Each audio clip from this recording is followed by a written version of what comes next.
నమస్తే Santosh, welcome to story board. Betting apps ప్రమోషన్ల కేసులోకి ఎన్ఫోర్స్మెంట్ డైరెక్టరేట్ ఎంట్రీ ఇచ్చింది. 25 మంది సెలబ్రిటీలపై కేసులు పెట్టిన దర్యాప్తు సంస్థ త్వరలో అందరికీ నోటీసులు ఇచ్చేందుకు రెడీ అవుతోంది. సినిమా నటులు, ఇన్ఫ్లుయెన్సర్లు, యూట్యూబర్లు బెట్టింగ్ యాప్స్ ప్రచారం చేసి భారీగా డబ్బు సంపాదించుకున్నట్లు ఈడీ అనుమానిస్తోంది. బెట్టింగ్ యాప్లను ప్రమోట్ చేసిన సెలబ్రిటీలు, ఇన్ఫ్లుయెన్సర్లను ప్రత్యేకంగా విచారించాలని నిర్ణయించింది. సెలబ్రిటీ హోదాతో కొందరు సెలబ్రిటీలు కాసుల కోసం కక్కుర్తి పడుతున్నారు. దేన్ని పడితే దాన్ని ప్రమోట్ చేసి లక్షలు వెనకేసుకుంటున్నారు. బెట్టింగ్ యాప్స్ను ప్రమోట్ చేస్తూ ప్రజలను మిస్గైడ్ చేస్తున్నారు. తప్పని తెలిసినా అడిగినంత డబ్బు బెట్టింగ్ యాప్స్ ఇస్తుండడంతో విచక్షణ మర్చిపోతున్నారు. తాజాగా బెట్టింగ్ యాప్స్ ప్రమోట్ చేసిన రానా, విజయ్ దేవరకొండ, మంచు లక్ష్మి సహా దాదాపు 25 మందిపై ఈడీ కేసులు నమోదు చేసింది. యాప్ ఇన్స్టాల్ చేసుకుంటే చాలు, ఓ 1000-2000 ఫ్రీగా అకౌంట్లో యాడ్ అవుతాయి. వాటితో ఆడుకోండి, సంపాదించుకోండి అంటూ బంపర్ ఆఫర్ ఇస్తారు. ఎలాగూ పుక్కట్లో వచ్చిన డబ్బులు కదా అని ఓ గేమ్ ఆడేస్తారు. 100 పెడితే 1000 వస్తాయి, 1000 పెడితే 5000 వస్తాయి. వావ్, ఇదేదో మజాగా ఉంది అనుకుంటారు. క్షణాల్లో 1000 వస్తున్నాయని అలవాటు పడతారు. అలా మొదలయ్యే గేమ్ వ్యసనానికి దారి తీస్తోంది, నట్టేట ముంచుతోంది. 10th విద్యార్థి నుంచి ఎంటెక్ స్టూడెంట్లు, ప్రభుత్వ ఉద్యోగులు ఆన్లైన్లో డబ్బు పోగొట్టుకుంటున్నారు. అప్పులు చేసి ఆడినా డబ్బు రాకపోవడంతో ఆత్మహత్యలకు పాల్పడుతున్నారు. తెలంగాణలో నమోదైన బెట్టింగ్ యాప్స్ ప్రమోషన్ల కేసుపై ఈడీ ఫోకస్ చేసింది. బెట్టింగ్ యాప్లను ప్రమోషన్ చేసి లక్షల కోట్లు వెనకేసుకుంటున్న సెలబ్రిటీల పని పట్టేందుకు ఈడీ సిద్ధమైంది. బెట్టింగ్ యాప్స్ ప్రమోషన్లకు సంబంధించి 29 మంది సినీ సెలబ్రిటీలు, కంపెనీలపై ఈడీ కేసులు నమోదు చేసింది. సినీ నటులు రానా, విజయ్ దేవరకొండ, ప్రకాష్ రాజ్, మంచు లక్ష్మి, అనన్య నాగళ్ల, నిధి అగర్వాల్, శ్రీముఖి వంటి తదితరులపై సైబరాబాద్ పోలీసుల ఎఫ్ఐఆర్ ఆధారంగా ఈడీ విచారణ జరపనుంది. సినీ సెలబ్రిటీలు, ఇన్ఫ్లుయెన్సర్లు, యూట్యూబర్స్ను పీఎంఎల్ఏ కింద ఎన్ఫోర్స్మెంట్ డైరెక్టరేట్ విచారించనుంది. నిషేధిత బెట్టింగ్ యాప్లకు ప్రచారం చేసిన వ్యవహారంలో యాంకర్లు, బుల్లితెర నటులు, సోషల్ మీడియా ఇన్ఫ్లుయెన్సర్ల నుంచి సినీ ప్రముఖుల వరకు అందరిపైన ఇప్పటికే తెలంగాణ పోలీసులు కేసులు నమోదు చేశారు. సెలబ్రిటీలు, ఇన్ఫ్లుయెన్సర్లు, యూట్యూబర్లపై పలు సెక్షన్ల కింద కేసులు నమోదయ్యాయి. బిఎన్ఎస్లోని 318(4), 112 రెడ్ విత్ 49, తెలంగాణ గేమింగ్ యాక్ట్లోని 3, 3A, 4 సెక్షన్లు, ఐటీ చట్టం 2000-2008లోని 66D సెక్షన్ల కింద ఈ కేసు నమోదైంది. హైదరాబాద్ పోలీసులు నమోదు చేసిన ఎఫ్ఐఆర్ ఆధారంగా ఈడీ కేసును దర్యాప్తు చేయనుంది. చట్టవిరుద్ధ యాప్లను డౌన్లోడ్ చేసుకోవాలంటూ సెలబ్రిటీలు, సోషల్ మీడియా ఇన్ఫ్లుయెన్సర్లు విస్తృతంగా ప్రచారం చేశారని ఆరోపణలున్నాయి. ఇందుకు సెలబ్రిటీలు భారీగా కమిషన్, పారితోషికం తీసుకున్నారని పలువురు పోలీసులకు ఫిర్యాదు చేశారు. ఈ యాప్ల కారణంగా అప్పుల పాలై అనేక మంది ఆత్మహత్యలు చేసుకున్నారు. చాలా కుటుంబాల్లో ఆర్థిక సంక్షోభం నెలకొందని పోలీసులు ఎఫ్ఐఆర్లో ప్రస్తావించారు. రానా దగ్గుబాటి, ప్రకాష్ రాజ్, విజయ్ దేవరకొండ, మంచు లక్ష్మి, ప్రణీతా సుభాష్, నిధి అగర్వాల్, అనన్య నాగళ్లపై ఎన్ఫోర్స్మెంట్ డైరెక్టరేట్ కేసులు నమోదు చేసింది. సిరి హనుమంత్, శ్రీముఖి, వర్షిణి సౌందరరాజన్, వాసంతి కృష్ణన్, శోభా శెట్టి, అమృత చౌదరిని విచారించేందుకు ఈడీ సిద్ధమవుతోంది. నయని పావని, నేహా పఠాన్, పాండు, పద్మావతి, ఇమ్రాన్ ఖాన్, విష్ణుప్రియ, హర్ష సాయి, భయ్యా సన్నీ యాదవ్ ఈ జాబితాలో ఉన్నారు. Shyamala, tasty Teja, Ritu Chaudhary, Supritha Bandaru, Kiran Goud, Ajay, Sunny, Sudheer, local boy నానీలపై ఈడీ కేసులు పెట్టింది. ఈ ఏడాది మార్చి నెలలో బెట్టింగ్ యాప్స్ వ్యవహారం వెలుగులోకొచ్చింది. అప్పుడు సినీ ప్రముఖులు, సోషల్ మీడియా ఇన్ఫ్లుయెన్సర్లు సహా పలువురిపై పోలీసులు కేసు నమోదు చేశారు. వీరిపై మియాపూర్ వాసి ప్రమోద్ శర్మ ఫిర్యాదు చేయడంతో పోలీసులు చర్యలు తీసుకున్నారు. అయితే ఈ వ్యవహారంలో మనీ లాండరింగ్ జరిగినట్లు ఈడీ అధికారులు అనుమానించారు. వారిపై పోలీసుల ఎఫ్ఐఆర్ ఆధారంగా తాజాగా ఈడీ విచారణ కొనసాగనుంది. ఇలాంటి బెట్టింగ్ యాప్స్ ని చూసి అట్రాక్ట్ అయ్యి సెలబ్రిటీస్ డబ్బులు సంపాదిస్తున్నారని, మనం కూడా డబ్బులు సంపాదించాలని సామాన్య ప్రజలు కూడా అలాగే ముందుకెళ్తున్నారు. కానీ ప్రభుత్వ లోపం కూడా ఇందులో ఉందని చెప్పాలి. సెలబ్రిటీస్ అంటే వాళ్ళ ఇన్ఫ్లుయెన్స్ చూసి కొంచెం వాళ్ళ మీద చర్యలు అనేవి కఠినంగా ఉండట్లేదు అని అనిపిస్తుంది. అదే కఠిన చర్యలు తీసుకున్నట్లయితే ఖచ్చితంగా యువత, మిగిలిన వాళ్ళందరూ కూడా ఆ దారి పట్టకుండా ఇలాంటి పని చేస్తే మనం శిక్షల పాలవుతామని చెప్పి వాళ్ళకి బాగా బుద్ధి వస్తుంది. ఆన్లైన్ బెట్టింగ్ యువత భవిష్యత్తును అంధకారంలోకి నెడుతోంది. రమ్మీ ఆడదాం రండి, లక్షల్లో లాభాలు పొందండి అంటూ సోషల్ మీడియా ద్వారా వచ్చే ప్రకటనలకు కుదవలేదు. సులభంగా, వేగంగా సంపాదించాలనే తాపత్రయంతో కొందరు స్మార్ట్ ఫోన్లలో జూదానికి వేగంగా అలవాటు పడుతున్నారు. నిర్వాహకులు తొలుత ఉచితంగా అవకాశం ఇచ్చినా నెమ్మదిగా పెట్టుబడులు పెట్టేలా ఆకర్షిస్తారు. అది వ్యసనంగా మారిన తర్వాత ఉన్నదంతా ఊడ్చేయడమే కాదు, అప్పులు చేసి మరీ పెట్టుబడి పెట్టేలా రెచ్చగొడుతున్నారు. తక్కువ సమయంలో ఎక్కువ డబ్బులు సంపాదించాలని, ఒక్క రాత్రిలోని జీవితాన్ని మార్చుకోవాలనే కలే వ్యసనాలకు బానిసలను చేస్తోంది. ఆదర్శంగా ఉండాల్సిన సినీ నటులు, యూట్యూబర్లు, ఇన్ఫ్లుయెన్సర్లు కాసుల కోసం కక్కుర్తి పడుతున్నారు. సినిమాలు యాడ్స్తో వచ్చే డబ్బుతో జీవితాన్ని సరిపెట్టుకోవడం లేదు. మోర్ మనీ అంటూ ఇష్టారాజ్యంగా బెట్టింగ్ యాప్స్ను ప్రమోట్ చేస్తూ లక్షలు కోట్లు వెనకేసుకుంటున్నారు. బెట్టింగ్ యాప్ల కంటే అత్యంత ప్రమాదకరం వాటిని ప్రమోట్ చేస్తున్న సెలబ్రిటీలు, ఇన్ఫ్లుయెన్సర్లు. వీళ్లు ప్రమోట్ చేయబట్టే సాధారణ వ్యక్తులు సైతం బెట్టింగ్ యాప్లను ఇన్స్టాల్ చేసుకుని ఆడుతున్న వాళ్ళు ఎంతోమంది ఉన్నారు. ప్రమోట్ చేసిన వాళ్ళలో స్టార్ హీరోలు, హీరోయిన్లు, నటీనటులు కూడా ఉన్నారు. సెలబ్రిటీలు ఓ సబ్బుకో, షాంపూకో, సెంటుకో ప్రమోట్ చేస్తేనే కొనుక్కునే ఫ్యాన్స్ ఉన్న కాలంలో డబ్బులు వస్తాయని అభిమాన నటులే చెప్తుంటే ఎందుకు బెట్టింగ్ గేమ్స్ ఆడరు? తాజాగా బెట్టింగ్ యాప్స్పై దృష్టి పెట్టిన ఈడీ ముందుగా వాటిని ప్రమోట్ చేసిన స్టార్స్, సోషల్ మీడియా ఇన్ఫ్లుయెన్సర్లకు ఎన్ఫోర్స్మెంట్ డైరెక్టరేట్ నోటీసులు ఇచ్చేందుకు రెడీ అవుతోంది. ఆన్లైన్ గేమ్స్ రెండు రకాలు. ఒకటి నైపుణ్యంతో కూడినవి, అంటే రమ్మీ, పోకర్ లాంటివి.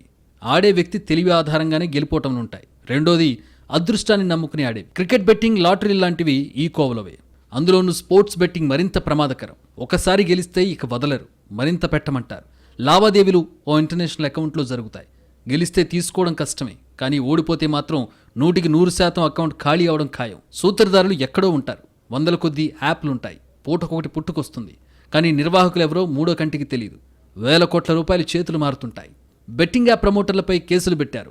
చాలామందిని విచారణకు పిలిచారు. కానీ అరెస్టులు కాకుండా విచారణతో సరిపెట్టడం కరెక్టేనే అనే ప్రశ్నలు వస్తున్నాయి. అలాగే కేవలం ప్రమోట్ చేసిన వారిపై కేసులు పెడితే కుదరదని, నిర్వాహకుల సంగతి ఆరా తీసి అరెస్ట్ చేయాలనే డిమాండ్లున్నాయి. అసలు బెట్టింగ్ అన్నదే లేకుండా చేయడం సాధ్యమేనా? నిర్వాహకులను పట్టుకోవడం అయ్యే పనేనా? ఇప్పుడు ఇదే పెద్ద సవాల్గా మారింది. సింపుల్ టెక్నిక్ ఫాలో అయితే చాలు, డబ్బుల వర్షం కురుస్తుందంటాడు ఒకడు. నువ్వు గెలిచింది అంతేనా? మేము ఇంత గెలుచుకున్నాం, కావాలంటే మీరు ఈ యాప్లో ఆడండి అంటూ హీరోయిన్. ఈ యాప్లో చేరితే చాలు కోటీశ్వరులు అవుతారు అంటుంది మరో సెలబ్రిటీ. ఈ గేమ్ ఆడి డ్యూక్ బైక్ కొన్నాను, ఆడి కారు కొన్నానంటాడు మరొకడు. వీళ్ళంతా కాసుల కోసం కక్కుర్తి పడుతున్నారా? క్రికెట్ బెట్టింగ్ రోజురోజుకి విస్తరిస్తోంది. పట్టణాల నుంచి పల్లెల వరకు ఇది పాకింది. యువత, విద్యార్థులు ఈ ఉచ్చులో చిక్కుకుని విలవెల్లాడుతున్నారు. పలు కుటుంబాలు ఆర్థికంగా చితికిపోతున్నాయి. సాలెగూడులా అల్లుకున్న ఈ నెట్వర్క్ను ఛేదించడం పోలీసులకు కష్టసాధ్యంగా మారింది. రహస్యంగా యాప్ల ద్వారా పోలీసుల నిఘాకు దొరకకుండా జోరుగా సాగుతోంది. రిజిస్ట్రేషన్ రుసుము చెల్లిస్తే యాప్ ఐడి, పాస్వర్డ్ ఇస్తారు. దీనిని డౌన్లోడ్ చేసుకుని పందాలు గాస్తున్నారు. పలు బెట్టింగ్ యాప్లను ప్రభుత్వం నిషేధించినా వీటిని నిర్వాహకులే రూపొందించి రహస్యంగా లింకుల ద్వారా పంపిస్తున్నారు. సెలబ్రిటీ యాడ్ చూసో, సోషల్ మీడియా ప్రకటనలు చూసో, ఫ్రెండ్ ఆడుతుంటే చూసో ఓ బెట్టింగ్ యాప్ ఇన్స్టాల్ చేసుకుంటారు. యాప్ ఇన్స్టాల్ చేసుకోగానే ప్రమోషనల్ ఆఫర్స్ కింద ఉచితంగా 1000-2000 యాడ్ అవుతాయి. ఆ డబ్బుతో యాప్లో ఉన్న రకరకాల గేమ్స్ ఆడుకోమంటారు. Spin wheel, rummy, teen patti, casino, ఇలా రకరకాల గేమ్స్ ఉంటాయి. 50 రూపాయల నుంచి మొదలు ఎంతైనా పెట్టి గేమ్ ఆడొచ్చు. ఎలాగో ఫ్రీగా వచ్చిన డబ్బులే కదా అని యాప్లో ఉన్న ప్రతి గేమ్పై 50-100 బెట్టింగ్ పెట్టి ఆడడం మొదలు పెడతారు. 100 బెట్టి ఆడితే 500 వస్తాయి. అప్పటికే ఫ్రీగా వచ్చిన 2000కు ఈ 500 తోడై 2500 రూపాయలు ఫ్రీగా వచ్చినవే కదా. మరో గేమ్పై ఏకంగా 500 పెట్టి ఆడతారు. అప్పుడు ఏకంగా 1000 వస్తాయి. అకౌంట్ బ్యాలెన్స్ పెరిగిపోతూ ఉంటుంది. మన ఆశ కూడా రెట్టింపు అవుతుంటోంది. మనలో జోష్ పెరుగుతుంది. నా హ్యాండే గోల్డెన్ హ్యాండ్, ఏ గేమ్ అయినా ఇట్టే గెలిచేస్తా అనే కాన్ఫిడెన్స్ పెరుగుతుంది. ఇప్పటిదాకా 100, 200, 500 ఆడిన మనం ఏకంగా 1000 రూపాయలు పెట్టి ఆడతాం. అప్పుడు 1000కి 1000 పోతాయి. కొంచెం అలర్ట్ అయ్యి నెక్స్ట్ గేమ్ 500 పెడతాం. అప్పుడు కూడా పోతాయి. మళ్ళీ 1000 రూపాయలు పెట్టి ఆడతాం. అవి పోతాయి. మెల్లమెల్లగా అకౌంట్ ఖాళీ అవుతుంది. అప్పటికే గేమ్స్కి అలవాటు పడి ఉంటాం. యాప్ అకౌంట్లో డబ్బులుండవు. దీంతో మన బ్యాంక్ అకౌంట్ నుంచి యాప్ అకౌంట్లో డబ్బులు డిపాజిట్ చేస్తాం. మళ్ళీ గేమ్స్ ఆడడం మొదలు పెడతాం. ఇలా మెల్లమెల్లగా మనకు తెలియకుండానే బెట్టింగ్ యాప్స్కి అడిక్ట్ అయిపోతాం. యాప్లో కూడా డబ్బులు వస్తూ పోతూ గేమ్స్కి బానిసలు చేస్తుంది. 50-100 రూపాయలతో ఆడడం మొదలుపెట్టి ఏకంగా 10,000, 20,000 పెట్టి ఒక్కో గేమ్ ఆడే పరిస్థితికి వచ్చేస్తాం. యాప్ అకౌంట్ నిల్ అవడమే కాదు, మన బ్యాంక్ అకౌంట్ కూడా నిల్ అవుతుంది. అప్పులు చేయడం మొదలు పెడతాం. అప్పుల కుప్పలు పేరుకుపోయి అప్పుల బాధలు భరించలేక ఆత్మహత్య చేసుకునే పరిస్థితికి తీసుకొస్తాయి ఈ బెట్టింగ్ యాప్స్. ఎక్కడ ఎలా మొదలైనా చివరకు ఆత్మహత్యతోనే ఆగుతోంది. బయట తీన్పత్తిలో తోపాటగాడు యాప్లో మాత్రం చతికిలబడుతుంటాడు. రమ్మీలో తానే రారాజనుకున్న వ్యక్తి యాప్లో రమ్మీ ఆడితే మాత్రం 100 కూడా గెలవలేడు. తాను బెట్టింగ్ వేస్తే బంగారమే అనుకున్న వ్యక్తి యాప్లో ఏ గేమ్ ఆడినా కలిసి రాదు. ఆన్లైన్ యాప్లో ఆడుతున్న గేమ్స్ ఏవి కొత్తవి కావు, అన్నీ బయట ఆడేవే. బయట నలుగురితో కలిసి ఫిజికల్గా ఆడతాం. ఆన్లైన్లో తెలియని వ్యక్తులతో ఇంటర్నెట్ ద్వారా ఆడతాం. గేమ్ అదే, రూల్స్ అవే. అయితే బయట తీన్పత్తి ఆడితే ఆల్మోస్ట్ ప్రతి గేమ్ విన్ అయ్యే వ్యక్తి ఆన్లైన్లో 10లో 1 గెలుస్తుంటాడు. ఫ్రెండ్స్తో రమ్మీ ఆడితే తిరుగులేని వ్యక్తి ఆన్లైన్ రమ్మీలో మాత్రం ఒక్క ఆట గెలవలేకపోతుంటాడు. ఎందుకలా అంటే అదే ఆట. బెట్టింగ్ యాప్స్లో రిజిస్టర్ అవ్వగానే ఫ్రీ బోనస్ లభించడమే పెద్ద డ్రామా. అసలు ఆట ఇక్కడి నుంచే మొదలవుతుంది. మొదట కొన్ని గేమ్స్ తేలిగ్గా గెలిచేలా చేస్తారు. ఓ సింతేనా అనుకుంటాం. రాను రాను వరుస ఓటములు. వెనక్కి తిరిగి చూసుకుంటే జేబు చిల్లు. అకౌంట్ గుల్లై ఉంటుంది. ముఖ్యంగా ఆన్లైన్ గేమింగ్ యాప్లు అల్గారిథం ఆధారంగా రన్ అవుతుంటాయి. ఆటగాళ్లను మోసం చేయడానికే అల్గారిథం క్రియేట్ చేస్తారు. మొదట చిన్న మొత్తం గెలిపిస్తారు, ఆపై నెమ్మదిగా లావాదేవీలు మార్చి ఆటను తమకనుకూలంగా మారుస్తారు. ఉదాహరణకు రమ్మీ ఆడుతుంటే గేమ్ చివరిదాకా వస్తుంది. ఓ జోకర్ పడినా, కావాల్సిన ఒక్క కార్డు పడినా మనదే విజయం. కానీ జోకర్ పడదు, కావాల్సిన కార్డు పడదు. తీరా ఓడిపోయాక ఒక్క కార్డు పడుంటే నా ఆట అయిపోయేది అనుకుంటాం. మనకు కావాల్సిన కార్డు పడకుండా చేయడమే ఆ అల్గారిథం పని. 1-2 సార్లు మీకు కావాల్సిన కార్డులే పడేలా చేసి మిమ్మల్ని గెలిపించి డబ్బులు వచ్చేలా చేస్తుంది ఆ అల్గారిథం. గేమ్కు అలవాటు పడ్డాక అల్గారిథం అసలు పని మొదలు పెడుతుంది. అకౌంట్లో డిపాజిట్ చేసిన డబ్బంతా ఖాళీ అయ్యే వరకు ఆడిస్తుంది. చివరకు బ్యాంకు ఖాతాలను కొల్లగొడుతుంది. ఎక్కువ డబ్బులు డిపాజిట్ చేయించేలా కొత్త ఆఫర్లతో ఆశ పెడతారు. ఎందుకంటే ఈ బెట్టింగ్ యాప్స్కి అధికారిక అడ్డా అంటూ ఏదీ ఉండదు. రిజిస్టర్ అయ్యాక కొన్ని యాప్లు అనుకోకుండా షట్ డౌన్ అయిపోతాయి, మరో కొత్త పేరుతో మళ్లీ పుట్టుకొస్తాయి. కొన్ని యాప్స్ కేవలం వ్యక్తిగత సమాచారాన్ని సేకరించేందుకే ఉంటాయి. వ్యక్తిగత వివరాలతో లాగిన్ అయ్యాక అవి పనిచేయవు. పేమెంట్స్ విషయంలోనూ మోసమే. మీరు పెద్ద మొత్తంలో గెలుచుకుంటే క్రెడిట్ అయ్యేందుకు టెక్నికల్ సమస్యలు సృష్టిస్తారు. అదే మీరు పోగొట్టుకుంటే క్షణాల్లో అకౌంట్ ఖాళీ అయిపోతుంది. అంతేకాదు, ఎక్కడా కూడా కామెంట్స్, ఫీడ్బ్యాక్ లాంటివి కనిపించవు. కస్టమర్ కేర్ నెంబర్ కనిపించదు. ఉన్నా వాటిలో ఎక్కువ శాతం ఫేక్ నెంబర్లే ఉంటాయి. సమాజంలో బెట్టింగ్లు తొలుత సరదాగా మొదలై చివరికి అది వ్యసనంగా మారుతోంది. బెట్టింగ్ భూతం బారిన పడి ఎంతోమంది బలైపోతున్నారు. ఆ ఉచ్చులోంచి బయటపడలేక ఏదో ఒకరోజు గెలుస్తామని సమాధానం చెప్పుకుంటూ అప్పుల ఊబిలో కూరుకుపోతున్నారు. చివరకు అప్పులు తీర్చలేక బలవంతంగా ప్రాణాలు తీసుకుంటున్నారు. పట్టణ ప్రాంతాల్లోని ఖాళీ స్థలాలు, హోటళ్లు, టీ కెఫేలు, పార్కులు, క్రీడా మైదానాలు ఇలా ఎక్కడ పడితే అక్కడ యువత, విద్యార్థులు పనులు మానుకుని మరీ గంటల సేపు ఆన్లైన్ గేమ్లు ఆడుతున్నారు. ఒక్కోసారి సహనం కోల్పోయి గొడవలకు దిగుతున్నారు. ఇలాంటి చోట పోలీసులు నిఘా పెంచితే కొంతవరకైనా ఫలితం ఉంటుంది. అసలు బెట్టింగ్పై ఆదిలోనే ఉక్కుపాదం మోపుంటే పరిస్థితి ఇంత విషమించేది కాదా? కొన్నేళ్లుగా జరుగుతున్న బెట్టింగ్ స్మార్ట్ ఫోన్ల రాకతో మరింత రేంజ్ పెంచుకుంది. ఒకప్పుడు ఎక్కడికక్కడ బెట్టింగ్ బంగారు రాజులతో చిన్న స్థాయిలో నడిచే బెట్టింగ్ ఇప్పుడు ఇంటర్నేషనల్ లెవెల్లో మాఫియాగా అవతరించింది. బెట్టింగ్ జీవితాలను నాశనం చేస్తోంది. ఎంతోమంది ఈ ఊబిలోకి దిగి లక్షలాది రూపాయలు నష్టపోతున్నారు. 10వ తరగతి చదువుతున్న విద్యార్థి నుంచి సాఫ్ట్వేర్ ఉద్యోగి వరకు అన్ని వర్గాలు, వయసులకు చెందిన వారు ఈ బెట్టింగ్కి అలవాటు పడుతున్నారు. బెట్టింగ్ 2 రకాలుగా కాస్తుంటారు. బుకీల ద్వారా బెట్టింగ్ వేసేవాళ్ళు ఒక రకం. బుకీ ఎక్కడో ఉంటాడు, అతనితో బెట్టింగ్ ఫోన్ల ద్వారా వేస్తారు. ఒకవేళ బుకీ ఫోన్కు స్పందించకపోయినా అతను పోలీసులకు దొరికినా డబ్బులు రావు. రెండో రకం బెట్టింగ్ యాప్స్. ఇవి అత్యంత ప్రమాదకరమైనవి. ప్రస్తుతం మార్కెట్లో 20కు పైగా బెట్టింగ్ యాప్స్ ప్రచారంలో ఉన్నాయి. వివిధ రకాల ఆఫర్లు, బోనస్ల పేరిట యువతను ఈ యాప్స్ ఆకట్టుకుంటున్నాయి. ఒకసారి ఈ యాప్స్ను వినియోగిస్తే బయటకు రావడం అంత తేలిక కాదు. వివిధ రకాల పేమెంట్ యాప్స్ నుంచి నేరుగా ఆ అకౌంట్లలోకి డబ్బులు జమ చేసి క్షణాల్లో బెట్టింగ్ వేసుకునే వెసులుబాటు ఉండడంతో ఎంతోమంది విద్యార్థులు, ఉద్యోగులు లక్షల్లో నష్టపోయి ప్రాణాలను తీసుకుంటున్నారు. బెట్టింగ్ వల్ల నష్టపోయిన వాళ్లే తప్ప లాభపడిన వాళ్ళు ఒక్కరు కూడా కనిపించరు. మీ రాష్ట్రంలో నిషేధం ఉన్నా మీరు ఈ యాప్ వాడొచ్చు, కానీ మీరు ఫేక్ జీపీఎస్ యాప్ ఇన్స్టాల్ చేసుకుని లొకేషన్ మార్చుకోవాలని సూచిస్తారు మనీ గేమింగ్ యాప్ నిర్వాహకులు. లేకపోతే వర్చువల్ ప్రైవేట్ నెట్వర్క్ ప్రీమియం సేవలను వాడాలని, అందుకు 500 ఖర్చు అవుతుందని సలహా ఇస్తారు. ఈ చర్యలతో బెట్టింగ్ యాప్లకు అనుమతి ఉన్న రాష్ట్రాలతో పాటు విదేశాల లొకేషన్లు ఎంచుకునే అవకాశం ఉంటుందని, దాన్ని గుర్తించడం సాధ్యం కాదంటున్నారు పోలీసులు. కొందరు సెల్ ఫోన్ ఆపరేటర్లు కూడా బెట్టింగ్ యాప్ల నిర్వాహకులకు పరోక్షంగా సహకరిస్తున్నారని అనుమానిస్తున్నారు పోలీసులు. బెట్టింగ్ యాప్ ఉన్న వైఫైతో ఇంటర్నెట్కు కనెక్ట్ అయితే ఫేక్ జీపీఎస్ యాప్లు పనిచేయవు. ఎగ్జాక్ట్ లొకేషన్ మాత్రమే కనిపిస్తుంది. అందుకే బెట్టింగ్ చేసేవారు మొబైల్ డేటా వాడతారు. నిజానికి సెల్ ఫోన్ ఆపరేటర్లు ఫేక్ జీపీఎస్, వీపీఎన్లు కట్టడి చేయొచ్చు. కానీ బెట్టింగ్ ఆడేవారు గంటల కొద్దీ డేటా వాడడంతో ఆపరేటర్లకు కూడా కోట్లలో ఆదాయం వస్తోంది. ఆన్లైన్ బెట్టింగ్ పేరుతో సైబర్ నేరాలకు కూడా అడ్డు అదుపు లేకుండా పోతోంది. పేరుకు బెట్టింగ్ యాప్స్ అయినా ఇవి యూజర్ల పర్సనల్ డేటాను దొంగిలిస్తున్నాయి. దీని ద్వారా యూజర్ల ఫైనాన్షియల్ విషయాలను గమనించి సైబర్ ఫ్రాడ్కు పాల్పడిన సంఘటనలు కూడా ఉన్నాయి. డబ్బులు నష్టపోయిన వారు పోలీసులకు ఫిర్యాదు చేయడానికి భయపడుతున్నారు. బెట్టింగ్లో నష్టపోయామని తెలిస్తే పరువు పోతుందని చాలామంది సైలెంట్గా ఉండిపోతున్నారు. ఇదే ఆ ఇల్లీగల్ బెట్టింగ్ నిర్వాహకులకు కలిసి వస్తోందని పోలీసులు అంటున్నారు. ఒకవేళ పోలీసులు కంప్లైంట్ ఇచ్చినా ఇతర దేశాల్లో ఉండే ఈ ముఠా సభ్యులను పట్టుకోవడం కష్టంగా మారుతోంది. బెట్టింగ్ యాప్స్ ప్రమోషన్ చేస్తూ ఎంతోమంది వ్యక్తులను ఈ ఊబిలోకి దించుతున్న కొందరు సొంతంగా బెట్టింగ్ యాప్ నిర్వహించే స్థాయికి చేరుకున్నారు. సొంతంగా ఓ యాప్ డెవలప్ చేసి దానిని విపరీతంగా ప్రమోట్ చేస్తున్నారు. ప్రస్తుతం బెట్టింగ్ యాప్ ప్రమోటర్స్పై తెలంగాణ పోలీసులు ఉక్కుపాదం మోపుతామని ప్రకటించినప్పటికీ కొందరు వ్యక్తులు టెలిగ్రామ్, వాట్సాప్ గ్రూపుల్లో బెట్టింగ్ యాప్స్ ప్రమోషన్కు ఆపడం లేదు. ముఖ్యంగా తెలుగు రాష్ట్రాల్లో బెట్టింగ్ యాప్ ప్రమోషన్స్కు సంబంధించి ప్రత్యేక గ్రూపులున్నాయి.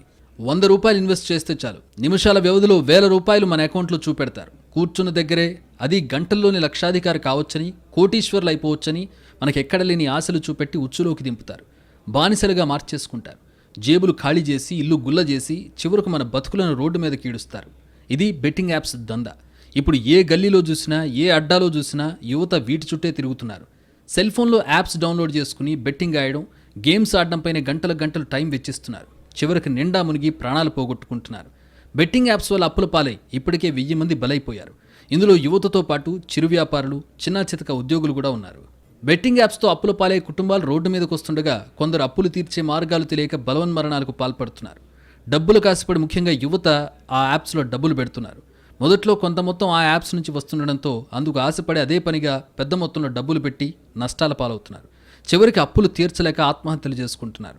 పట్టణాలు, పల్లెల్లో యథేచ్ఛగా బెట్టింగులు పెరిగిపోయాయి. చిరు వ్యాపారాలు చేసేవారు, చిన్న ఉద్యోగస్తులు కూడా బెట్టింగ్ యాప్స్కు అడిక్ట్ అవుతున్నారు. పెట్టిన సొమ్ముకు రెట్టింపు వస్తుందనే ఆశలకు అప్పులు చేసి మరీ డబ్బులు పెడుతున్నారు. బెట్టింగ్ యాప్లు ఎంతోమంది యువత ఉసురు తీస్తున్నాయి. ఎన్నో కుటుంబాలను చిన్నాభిన్నం చేస్తున్నాయి. ఆన్లైన్ బెట్టింగ్ కంపెనీలది ప్రపంచమంతా పాకేసిన ఒక మాఫియా. మొదట అన్ని ఆన్లైన్ కంపెనీల్లాగే ఒక డొమైన్ కొంటారు. వెబ్సైట్ను, యాప్ను డెవలప్ చేయించడానికే బాగానే పెట్టుబడి పెడతారు. జైపూర్, ఢిల్లీ, నోయిడా నుంచే కాకుండా అవసరమైతే విదేశాల్లోని మంచి డెవలపర్స్ను పట్టుకుని గేమ్ డిజైనింగ్ నుంచి పేమెంట్ గేట్వే దాకా అన్ని వస్తువుల్ని యాప్లో చక్కగా తయారు చేయిస్తారు. ఆ తర్వాత మార్కెటింగ్ వ్యవస్థతో జనాల్లోకి తీసుకెళ్తారు. అందుకు సోషల్ మీడియా ఇన్ఫ్లుయెన్సర్లకు అడిగిన దానికంటే ఎక్కువే చెల్లించి యాప్స్ను ప్రమోట్ చేస్తారు. అలాగే యూజర్లతో టచ్లో ఉండేందుకు 24 గంటలు పనిచేసే కాల్ సెంటర్లు కూడా నడుపుతున్నారు. అత్యంత గోప్యంగా సాగే బెట్టింగ్ యాప్స్ భాగోతం చీకటి సామ్రాజ్యంలా ఉంటుంది. ఇక ఇప్పటికే చాలా దేశాల్లో బెట్టింగ్ యాప్స్పై నిషేధం ఉంది. కొన్ని దేశాలు మాత్రం బెట్టింగ్ యాప్స్కి స్వర్గధామాలుగా చలామణి అవుతున్నాయి. ఇందులో చైనా కూడా ఒకటి.